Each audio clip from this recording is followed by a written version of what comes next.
रक्षाबंधन म्हटलं की आपल्या मनात सगळ्यात आधी येतं ते म्हणजे भावा बहिणीचं सुंदर नातं, राखी, प्रेम, गोडवा आणि अर्थातच मिठाई. पण बाजारातून मिठाई आणण्यापेक्षा यावर्षी आपल्या लाडक्या भावासाठी किंवा बहिणीसाठी घरच्या घरी कमी साहित्यांमध्ये दिसायलाही एकदम सुंदर अशी मिठाई तयार करूया. चला तर रेसिपीला लगेचच सुरुवात करूया. सर्वात आधी मी मिक्सरच्या भांड्यामध्ये 1/3 कप इतके काजू घेतलेले आहे. त्यामध्ये थोडीशी साखर घालूया. हे मिश्रण मिक्सरमध्ये आपल्याला बारीक करून घ्यायचं आहे. काजू अगदी बारीक पावडर सारखे झाले की हे मिश्रण एका भांड्यामध्ये काढून घेऊया. काजूमुळे आपल्या या मिठाईला छान असा रिच टेस्ट येतो.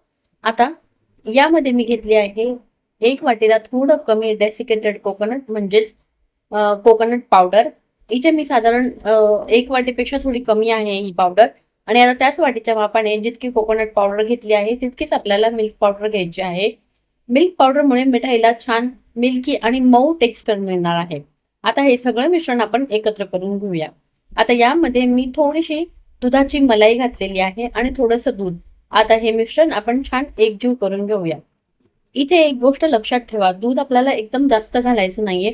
थोडं थोडं दूध घालत मिश्रणाला छान मऊसर गोळा असा होईल इतपत आपल्याला हे मळून घ्यायचं आहे. आपले मिश्रण आता एकदम छान तयार झालेलं आहे. तुम्ही बघू शकता अशा पद्धतीने थोडं थोडं दूध घालून आपल्याला हे मिश्रण छान तयार करून घ्यायचं आहे. आता या तयार मिश्रणाचे आपण 2 भाग करून घेऊया. आता एका भागामध्ये आपण थोडासा फूड कलर, ऑरेंज कलर यात मिक्स करणार आहोत. आपल्याकडे एक व्हाईट लेअर आणि एक ऑरेंज लेअर आहे. आता हे 2 रंग एकत्र आल्यावर आपल्या मिठाईला अगदी सुंदर रक्षाबंधन स्पेशल लुक मिळणार आहे. आता इथे कलर अगदी ऑप्शनल आहे. तुम्ही कलर नसेल वापरणार तर तुम्ही यात केशराचं दूध घालून हलकासा कलरही देऊ शकतात. आता आपण एका बटर पेपरवर छान तूप लावून घेऊया आणि तूप लावल्यानंतर आपला जो व्हाईट कलरचा जे मिश्रण आहे ते आपण यावर छान आयताकृती असं पसरवून घेऊया. स्क्वेअर शेप मध्ये पसरवून घेऊया. हाताने आपल्याला छान आकार द्यायचा आहे. एकसारखं सगळीकडे दाबून घ्यायचं आहे. आता त्यावर आपण तयार केलेला जो ऑरेंज रंगाचं मिश्रण आहे ते मिश्रणही आपल्याला यावर ठेवून द्यायचं आहे आणि तेही सेम याच आकारामध्ये आपल्याला छान पसरवून द्यायचं आहे. तुम्ही व्हिडिओमध्ये बघू शकता अशा पद्धतीने आपल्याला व्यवस्थित हे मिश्रण पसरवून द्यायचं आहे. आजची ही रक्षाबंधन स्पेशल मिठाई अगदी सोपी आहे.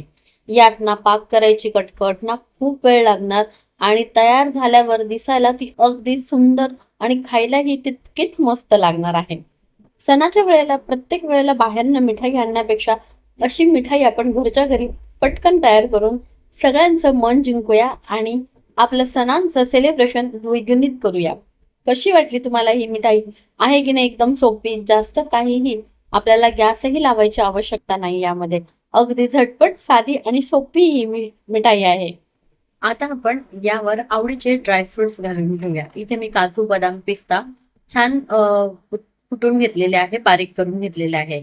आता हे यावर पसरवून दिलेले आहे आणि हलकासा आपण दाब देऊया बटर पेपरने. मी यावर हलकासा दाब दिलेला आहे जेणेकरून आपले जे ड्रायफ्रुट्स आहे ते छान मिठाईला चिटकून राहतील.